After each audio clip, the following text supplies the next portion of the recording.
Also news, Ukraine hit a Russian port in the Caspian Sea. It happened somewhere in Dagestan where Russia stores their navy ships as well. We even have the video of the Ukrainian drone flying to hit probably this military ship. Well, there are a few of the ships out there and it was a big kaboom. The Ukrainian sources reported that this drone hit the ship, but on this video it's definitely hard to say. And we also have the other video published by the Russian eyewitnesses from the place. You can see the Russian officer with the Russian flag is running away from the apron, and here we go with a big kaboom. The guy was wearing the Russian Navy uniform, so for sure it's the Russian military base. Plus we have some of the other videos showing the drone and kaboom, but again it's hard to say of what was hit there. But what we know for sure that the Russian air defense wasn't really working, and drone was able to cover more than 900 kilometers or roughly 600 miles over quite populated areas of Russia, and it made it to the target. Yeah, obviously Russians would say that they've shot down Ukrainian drone, but it didn't happen like that. They were firing towards it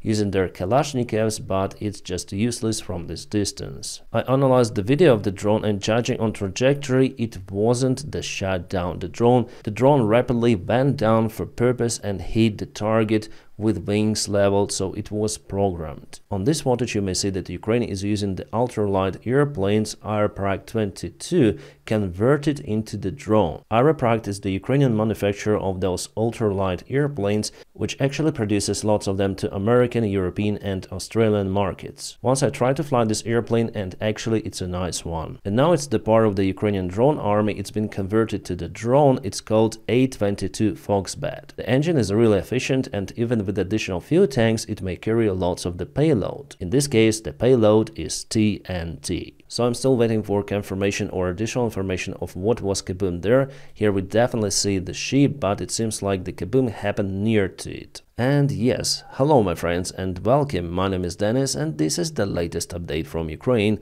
Let's go. Well, you may say that the Caspian Sea is really far away and those Russian ships are not the threat for Ukraine. But in fact, Russia equipped their navy ships and submarines with Caliber cruise missiles. And the range of those Caliber missiles is nearly 1,000 miles, which is quite a lot. Russia is using those missiles to even target facilities in Syria. And we understand that Ukraine aims towards those ships. The first try probably didn't work out because drone hit near the ship, not just into it. But it shows that Ukraine has capabilities to target the Russian fleet even in the Caspian Sea, far away from Ukrainian borders. Plus we see that the Russian air defense is really weak. They were not prepared for the strike. We are now on the ground news. Here we have the article that Ukraine faces uncertain future as Trump wins presidency. Almost 180 sources reviewed this topic because there was the promise of Donald Trump to stop the war of Ukraine, but for now there is no particular report coming from the Trump's team directly about the steps they want to use to achieve that. I really believe in what Ground News is doing. They've been a long-term sponsor and they basically make this channel possible. And please check out the link ground.news/Dennis to subscribe for this awesome platform. And let's check out the sources which report about the case. For example, we have the article from Kyiv Independent. They say that Russia-Ukrainian war cannot be stopped overnight. The statement was today said by Zelensky and also by the Kremlin spokesman Peskov. So both of the sides agreed that 24 hours, as was promised, is not enough. Yes, we understand that this is the full-scale war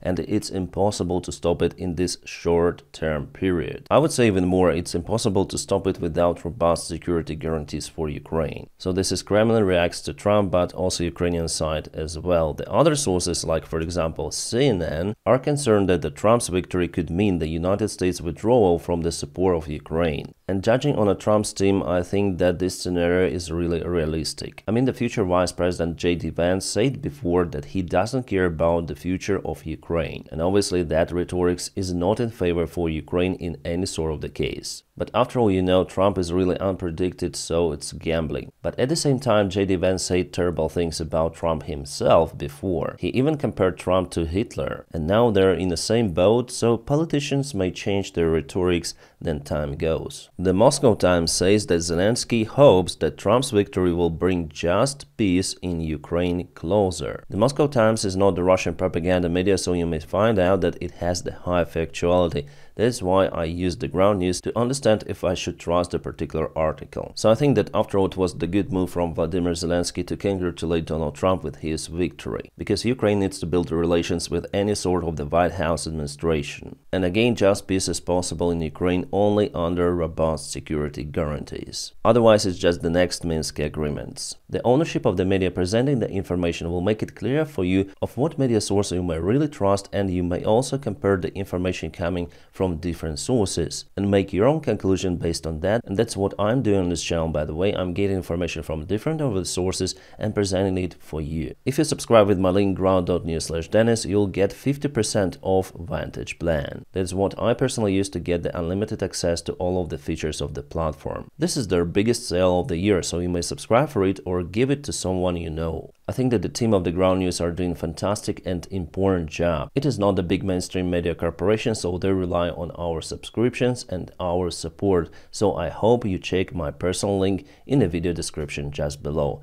Ground News, thank you so much for sponsoring this video. Great news, Russia lost one more general in Ukraine. This is the Major General Klimenko. Well, the Russian military officials are silent about his death, but we have the confirmation from his family in the social media. This Russian general was deployed previously into self-proclaimed Republic of DPR. He was infamous of organizing the Russian torture concentration camp for Ukrainian POVs. Also before, some of the Russian officers and soldiers accused him of corruption and miraculously heavy losses, but I think it's everywhere in Russian army. Since the start of the war, it's the 13th report of the Russian general loss. Well, I guess that this time his family gets more than just white Lada. It's been reported that General Klimenko met with Atakams missile. Ukraine applies some of the strict sanctions against the Russian generals using the Western-made equipment. There's also the information shared by the Russian publics that the commander of the Russian Nazi Ruzzian battalion Melchikov lost his life after the Ukrainian attack on the Russian headquarters. It also happened in the east-occupied Russian territory.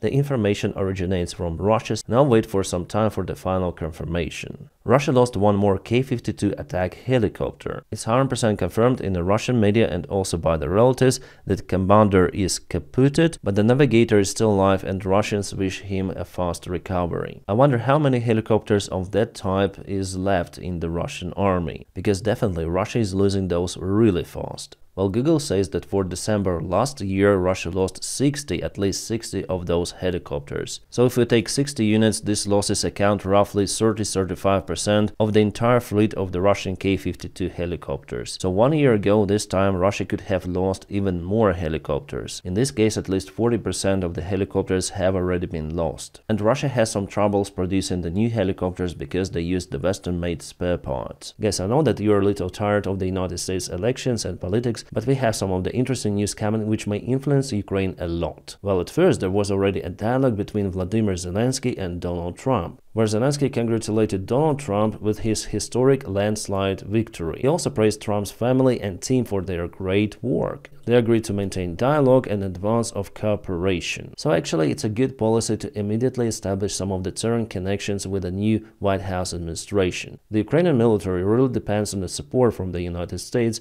and something tells me that the military support will continue. And you know, the Trump's team is already, reportedly by the Wall Street Journal, is crafting the peace plan for Ukraine. Judging on this article, they propose to delay the Ukrainian NATO membership by 20 years, establishing 1,200 kilometers demilitarized zone along the front line, and by doing so leaving 20% of the occupied Ukrainian territory under the Russian control. And here's the important thing, while the United States would continue arms support under the conditions. As we know, Trump previously claimed that the war could be over in just 24 hours after negotiations between Putin and Zelensky. But the main question as for me is, why would Putin agree on those conditions? We are not taking Ukrainian government now, Zelensky whatsoever.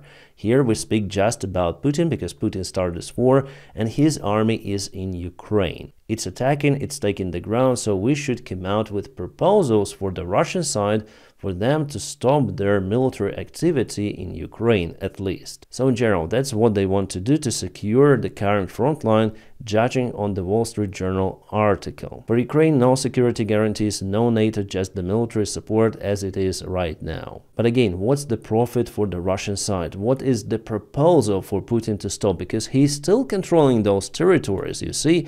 He is attacking, he's successful over here in Kurakhove. It's imminent that Russia will take this settlement under control. They have still military equipment in production, they have the support from their allies, Iran and North Korea. So what actually Trump's team may give to Putin in this case? Call Putin, hello, stop please, because probably you like me and we're gonna continue support military equipment to Ukraine, and you know I need to stop because I want it. Sounds great, but Putin will not stop in this case. Well, the only option which is left for Donald Trump is to escalate in favor of Ukraine, saying that I'll provide Ukraine with lots of the weapons, modern equipment, so Russia will not be able to take more ground from Ukraine, but Putin also has the area for escalation, and they already start to escalate. They already foresee this story, and I'm gonna tell you more about it in this video. Just wait for it, so probably it's the only option. But the thing that Donald Trump didn't promise his voters the escalation in Ukraine. He promised that he'll finish this war in a matter of 24 hours. But under those conditions which are stated in the article, it's not possible. If there was a magic trick, a magic variant to stop Russia without escalation,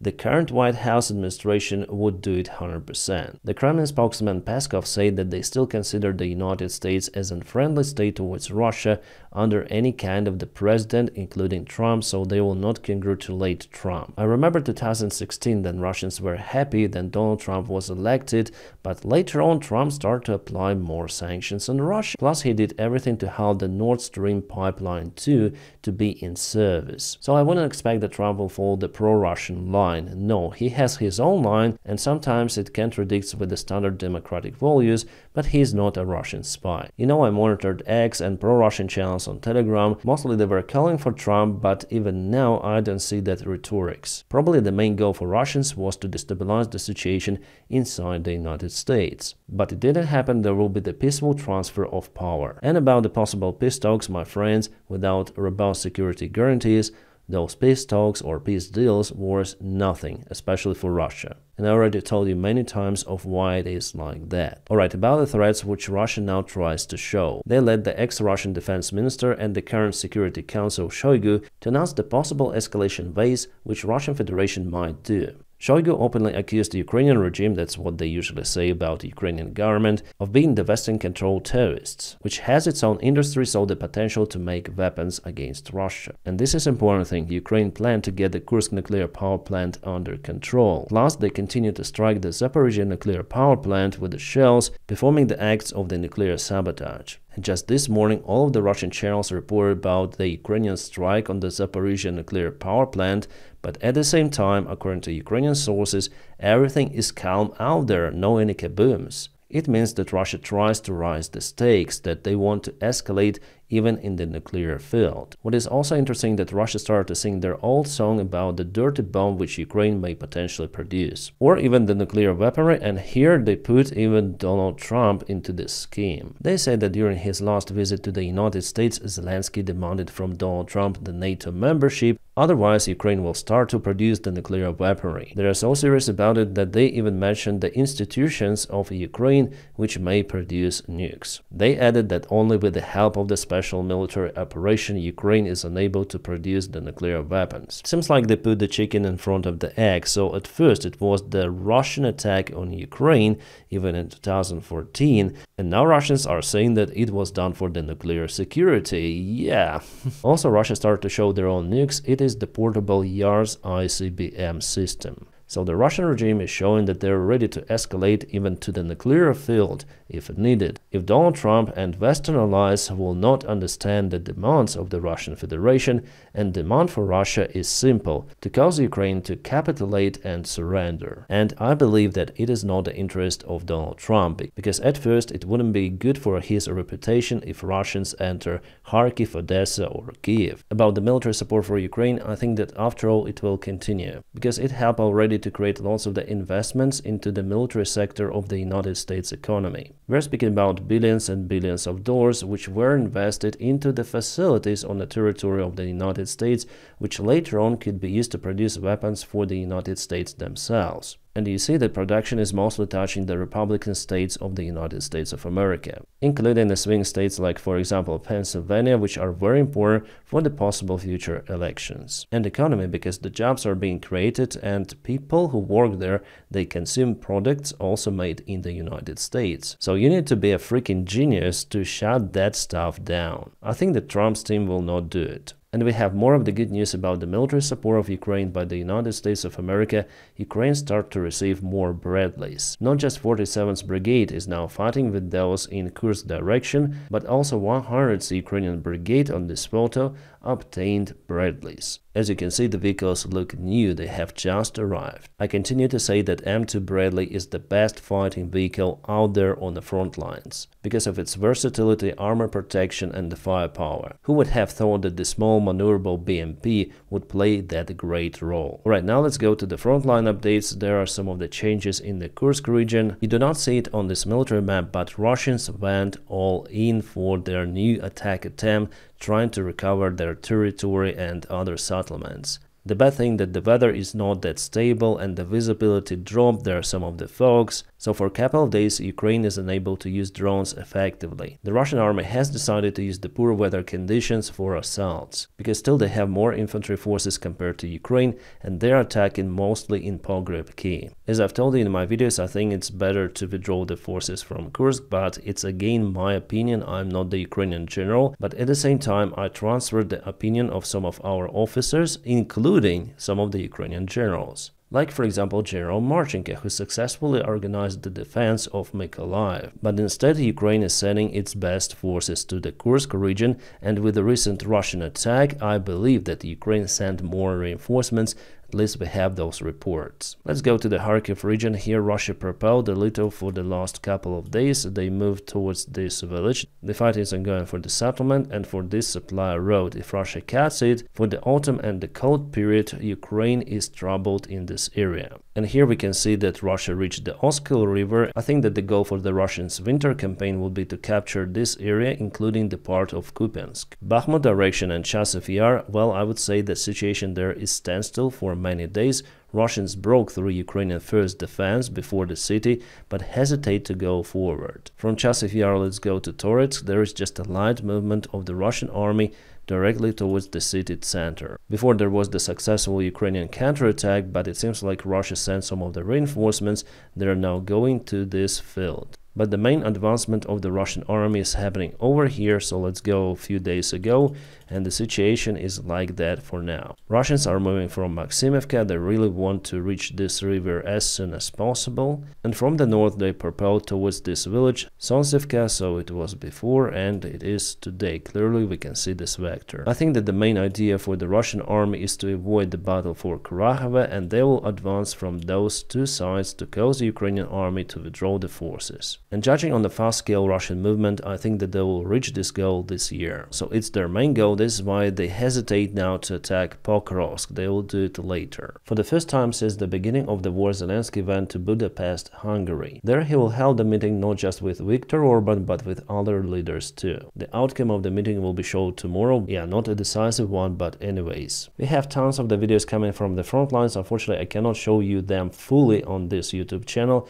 but I publish them on my Telegram, so you may follow me there to check them out. It is one of the unsuccessful Russian attack attempts in Selidova direction, so they captured the settlement and now they want to attack even more. But if the weather is good and the Ukrainian army has enough drones, the picture looks like that for Russians. And actually, for the last months they had absolutely record losses since the beginning of the war. But still, you know, they want to continue this stupid madness. Alright guys, we have the latest update from the deep state military map. Russia continued to move, so it was yesterday, today, on the south of all of this pocket. And also Russia moved from the northern part over here, so yesterday, today, they already entered this village and will continue their attack. Well, even 1 year ago, those attacks of the Russian army were not possible. Ukraine had enough sources to counteract those threats, but it seems like for now it is not possible to stop the Russian advancement even in those narrow assault directions. Well, we see it mostly in this part of the front lines, and again the reason are the absence of the robust defense lines. For example, in turrets, the movement of the Russian army is not that fast, and Ukraine is able to cope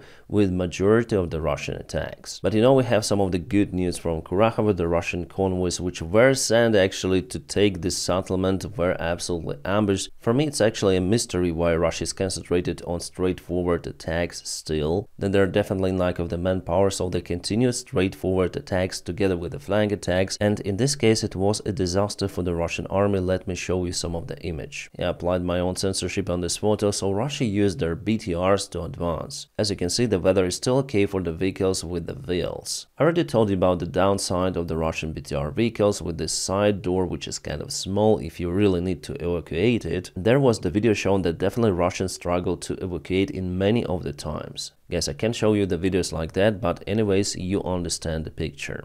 I don't know why do we have the Chinese subtitles here, but it is the Russian best tank, the T-90 Prorif. Probably you recognize, no, it's hard to recognize it. But 100% this turret belongs to this tank. As usual, it was ripped off from the base because of the detonation of the shells inside. And here the turret took the forward plate of the base of the tank. And here you can see the hatch for mechanic for the driver of the tank. After this big kaboom, nothing is really left from the crew. More and more videos like that are being shared in internet by Russians themselves. It's their one more death road somewhere near Kurahovo. Everything of that was ambushed recently. There you can see it's burning, and they're really fast using this road because they're afraid of the FPV drones. What can I say? A really nice view, and this is the Russian T-80 tank probably. Alright, so after all, Putin congratulated Trump with his victory during the Valdai conference. Putin did it just publicly, but he didn't send the official message to Donald Trump. About the possible direct talks between Putin and Trump, well, both of them say that they are willing to do it in the future. Again, Putin accused NATO of starting the war in Ukraine. He said that NATO forced Russia to start this full-scale war, or as Putin said, special military operation, which is complete nonsense because the world leaders before the war came to Russia and spoke with Putin, telling him do not try it. They were telling Putin do not go to Ukraine with your army. But it didn't help. This Delulu decided to finish Russia with this war, because actually he brought Russia one step closer to its collapse. There are lots of the stuff which Putin said, but the main passage that West is bad and not able to recognize the multipolar world we're turning into. It means Russia together with China, Iran and North Korea are willing to change the world order that we have right now, which is mostly a democratic one with Western values. And again, Putin said about the encirclement spots on the front line. He said that around 15,000 Ukrainian troops were blocked in Kupiansk direction. Just to show you, he means this area between the river, Kupiansk city, and the front line. So he says that here is roughly 15,000 Ukrainian forces, which is absolute Lulu. Plus, Ukrainian army is not blocked over here. Here you have the bridge. Here you also have the bridge, so the supplies are going, and Russia hesitates to strike those bridges because they expect to go forward after, as they think they will advance towards that river. It is the same Delulu as Putin said before about 2,000 Ukrainian troops which were blocked in Kursk. Alright, I have received the recent information about the Russian strike in the Kursk region. Well, their attack failed completely. Russia has lots of the losses. It's been confirmed both by Russian and the Ukrainian sources. And Putin also said about new borders of Ukraine, which will depend on the situation on the front line. He also said that Russia will recognize sovereign, independent Ukraine in the new borders. In other words, the only way for Ukraine to survive is to be the Russian slave state, as for example Belarus. Ukraine is independent now from Russia, first of all. Yes, we are leaning towards this big democratic union with EU and NATO, and Russia just do not like it. That's why they started this war. Russia sees Ukraine as one more of their republics, and the aim of Russia is to restore the borders of at least the Soviet Union. Google finally fixed the satellite images. They removed all the positions of the Ukrainian Patriot systems, but Russia already knows the details, and I would say that Russia knew it before, but I think that with the Google images they obtained even more information. So it was a big fuck up in moderation of those images done by Google. The ruling coalition of the parties in Germany started to break down. It means that the elections in Germany are coming sooner than we expected, the next spring. I'm almost sure that Chancellor Scholz will lose his position. Joe Biden held his speech today about Donald Trump's victory. Let's listen part of it. For 200 years, America has carried out the greatest experiment in self-government in the history of the world. And that's not hyperbole, that's a fact. We're the people. The people vote and choose their own leaders, and they do it peacefully. And we're in a democracy. The will of the people always prevails. Yesterday, I spoke with President-elect Trump to congratulate him on his victory. And I assured him that I'd direct my entire administration to work with his team to ensure a peaceful and orderly transition. That's what the American people deserve. So yes, actually it's good that there will be the peaceful transition of the power in the United States. And about Joe, well, I think he is happy. He got rid of this burden. He will spend the vacation retirement somewhere and he will just enjoy his life. Just look at the reaction then he finished speaking about. He's really positive, and I guess that should be the attitude of president. No rush, no panic. What happened has happened in democratic way. Thanks for your service, Mr. President. By the way, you still have a couple of months to provide Ukraine with additional military help, and we know that it will be provided. We are speaking about $6 billion United States dollars, which were agreed before, and hopefully Joe Biden will also give the permission for Ukraine to use ATACMS missiles on a full range on the territory of the Russian Federation. And you know, even though his decision not to run for the president's office this time was, I think, the proper one, but I think that he wanted to participate in the elections. For sure, it wasn't his sole decision to drop off. He was pushed by the Democratic Party. In this case, I'm kind of sad for the grandpa, but the outcome of the elections, I think, would be the same. My friends, and now please check out my personal link for the Ground News, the awesome platform that I use every day to be updated on the news around the world and especially Ukraine. As usual, I wish you all a peaceful sky wherever you are, and have a great time.